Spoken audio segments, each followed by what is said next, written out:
மோடி அரசு தமிழகத்திற்கு நிதி ஒதுக்காமல் புறக்கணிப்பது, மும்மொழி கொள்கையை திணிப்பது, கல்விக் கொள்கை மாற்றம்,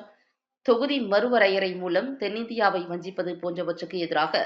திமுகவினர் சூலூரில் நூதன முறையில் கண்டன போராட்டம் நடத்தினர். இன்று காலை 9:30 மணியளவில் சூலூர் பழைய பேருந்து நிலையத்தில் கோவை தெற்கு மாவட்ட திமுக மற்றும் சூலூர் நகர திமுக சார்பில் மாவட்ட கழக செயலாளர் தளபதி முருகேசன் தலைமையில் பொதுமக்களுக்கு அல்வா வழங்கி கண்டன பிரச்சாரம் நடத்தப்பட்டது. இந்த நிகழ்வில் மாநில சுற்றுச்சூழல் அணி துணை செயலாளர் மணிசுந்தர், ஒன்றிய கழக செயலாளர் மன்னவன், செந்தில்குமார், நகர கழக செயலாளர் ராம்ஜி,